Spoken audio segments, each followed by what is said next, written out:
Park the প্রিন্সেসে ম্যাচের শুরু থেকেই ছিল গতির খেলা। মাত্র 10 মিনিটের মাথায় ওসমান ডেম্বেলের ক্রস থেকে ব্র্যাডলি বারকোলা পিএসজিকে এগিয়ে দেন, কিন্তু গোল হজম করলেও চেলসি দমে যায়নি। এনজো ফার্নান্দেজের অ্যাসিস্ট থেকে মালোগুস্তো গোল করে সমতায় ফেরান সফরকারীদের।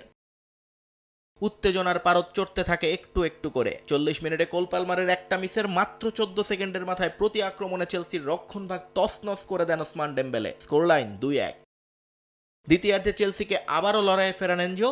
দেজোয়াদুয়ের ভুলে বল পেয়ে নেটোর ক্রসে পা ছুঁয়ে ম্যাচ 2-2 করেন তিনি। চেলসি তখন ম্যাচে ফেরার স্বপ্ন দেখছে, কিন্তু তখনই শুরু হয় মূল নাটক।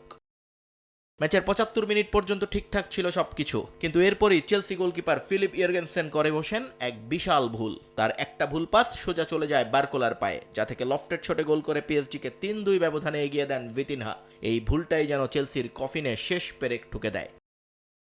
লুইস এনরিকের তুরুপের তাস হিসেবে মাঠে নামা কভারেজ খেলিয়ে এরপর যা করলেন তাকে স্রেফ জাদুকরই বলা যায়। 86 মিনিটে ডিবক্সের বাইরে থেকে দুর্দান্ত বাঁকানো শটে গোল করে ব্যবধান 4-2 করেন তিনি। আর ম্যাচের শেষ বাঁশি বাজার ঠিক আগ মুহূর্তে জর্জিয়ান এই উইঙ্গার নিজের দ্বিতীয় গোল পূর্ণ করলে 5-2 এর বিশাল জয় নিশ্চিত হয় ইউরোপিয়ান চ্যাম্পিয়নদের।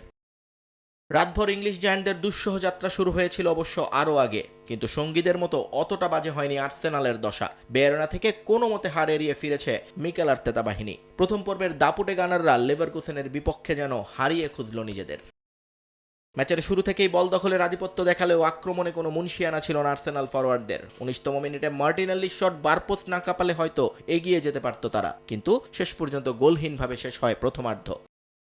বিরতির পর প্রথম মিনিটেই আর্সেনালকে স্তব্ধ করে দেয় লেভারকুসেন। স্কোর করেন রবার্ট হ্যান্ড্রিক্স। এই গোল শোধ করতে আর্সেনালকে অপেক্ষা করতে হয় শেষ মিনিট পর্যন্ত। 89 মিনিটে পেনাল্টি থেকে গানারদের বাঁচিয়ে দেন কাইল হাভার্টস। নিয়ন মোহাইমিন, সময় সংবাদ।